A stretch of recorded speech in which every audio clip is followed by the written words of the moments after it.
I'd like to talk about another factoring strategy. We're going to be talking about factoring by grouping. It's a very common strategy, and often we use it when we have a polynomial with 4 terms. Let's jump in with this example. This one doesn't have 4 terms, but it gets us where I want to go. So let's start with this. The directions just say factor, and we'll look at 9xz minus 17yz. And as always, when we're factoring, we look for a common factor first. This time there is just a monomial of z in common, so we would take that out. And we're left with 9x from the first term and a negative 17y from the second term. You'll notice there's no common factor there. And this one is complete. But what if the common factor hadn't been a monomial like it was here, a common factor of z? What if the problem had looked just a tad bit different? Suppose it had been 9x times z plus 5 minus 17y times z plus 5. Mathematically, this is very similar to this problem here. It's just that instead of a common factor of z, we have a common factor that is z plus 5. So we can take out that common factor in the same way we took out z in the previous problem. It's important to note that we can do this because these are a match.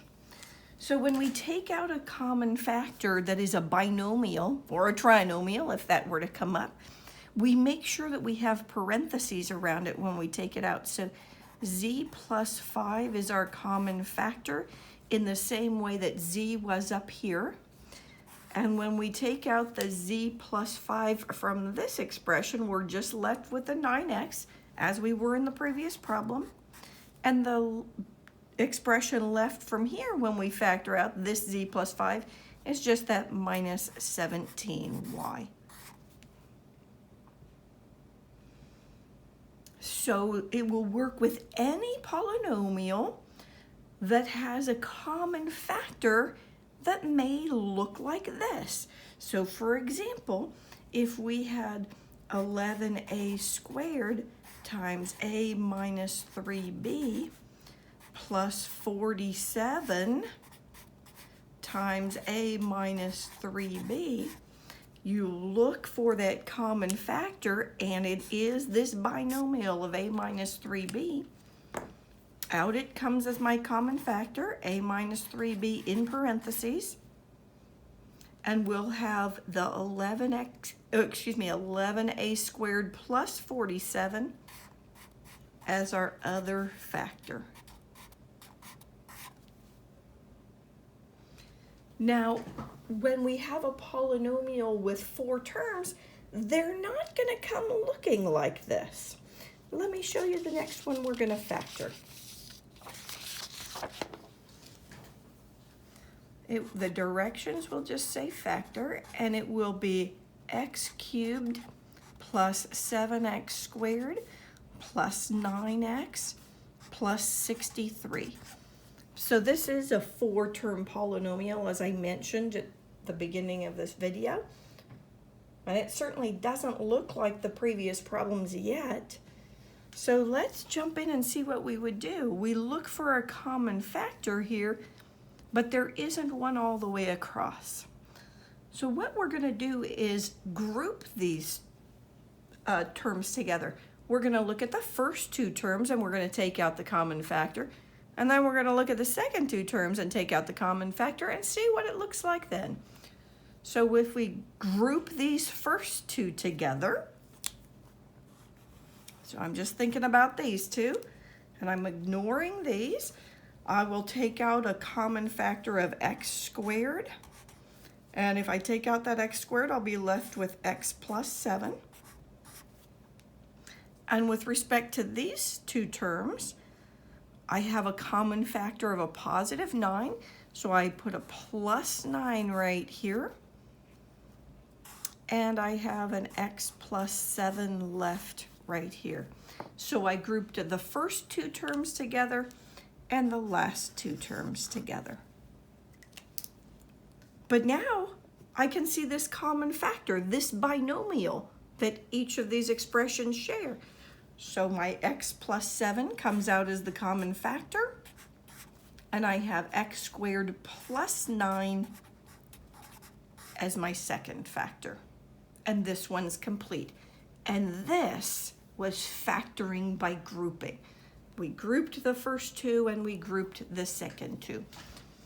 There is nothing that says that you have to try to factor it in the order in which it's presented.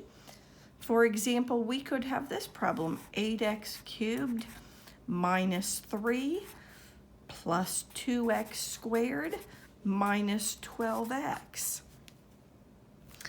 Let me just separate this. We're going to factor this polynomial.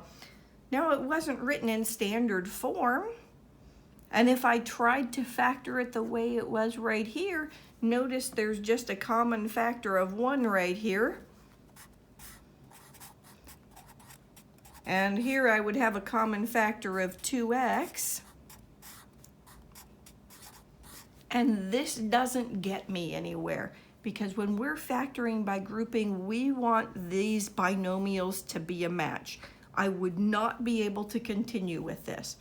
So that didn't work. So let's rearrange the order. In this case, it's probably natural to put it in standard form, but in any problem, you can rearrange the terms if you like for factoring. So I'm going to write the 8x cubed first, and then I'll put the 2x squared second, then minus 12x minus 3. And now let's try factoring by grouping again. The first two terms have a common factor of x squared, and a 2. So I'll take out the 2x squared, and we'll be left with 4x plus 1. And from these next two terms, a negative 12x and a negative 3, we have a common factor of negative 3. So I have minus 3 times 4x plus 1. And we do have a match here. So we take our 4x plus 1 out as a common factor. Again, make sure you put parentheses around it. And then our 2x squared minus 3 will be the remaining factor. And this one's complete. Let's do another.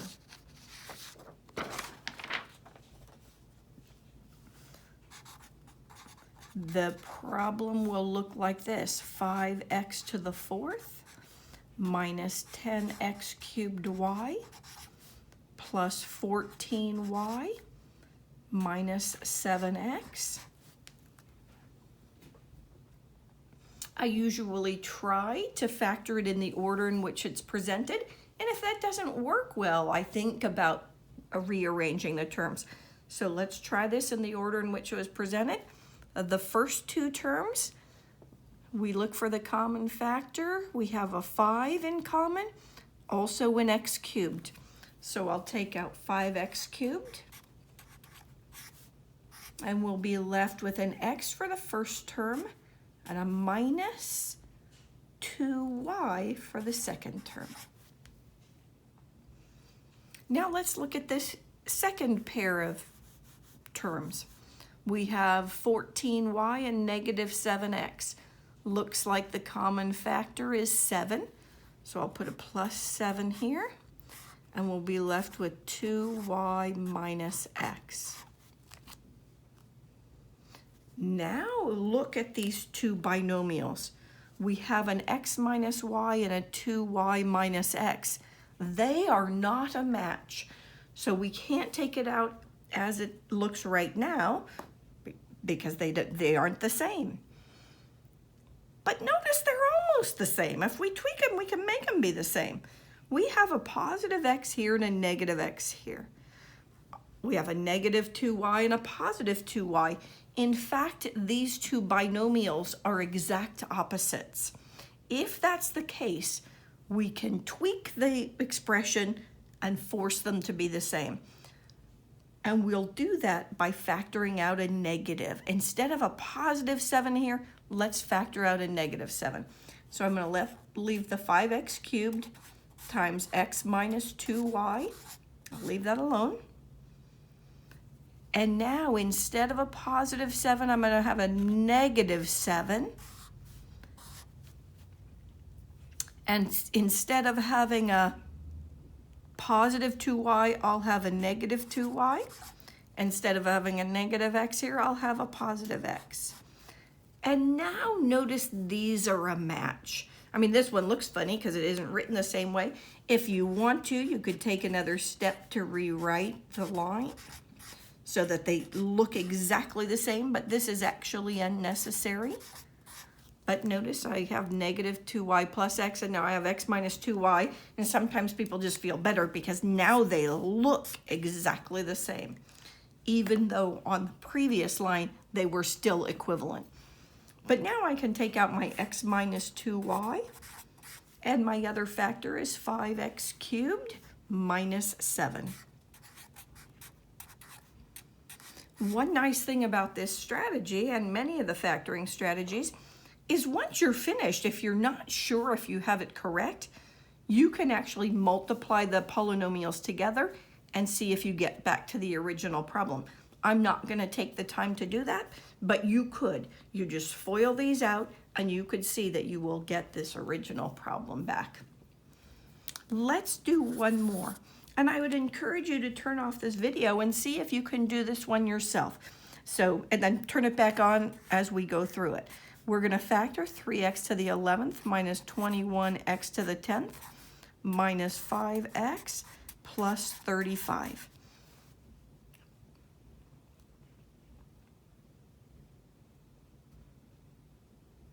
Okay, did you try it yourself? I hope so.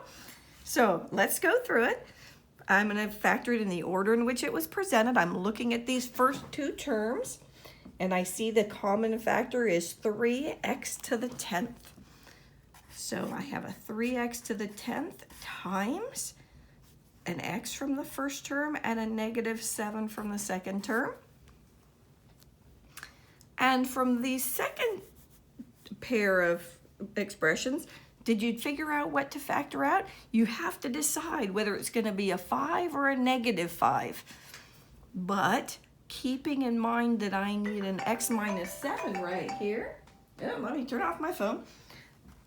An x minus 7 right here. I use that to my advantage to help me figure out what the common factor might be. I'm going to factor out a negative 5. So my negative 5 times x would give me a negative 5x. And negative 5 times negative 7 would give me positive 35. So my x minus 7 is my common factor.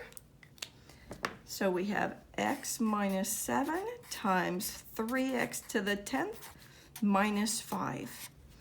And let me mention one more thing. When you write these, the product of these two binomials, the order in which the binomials are written does not matter.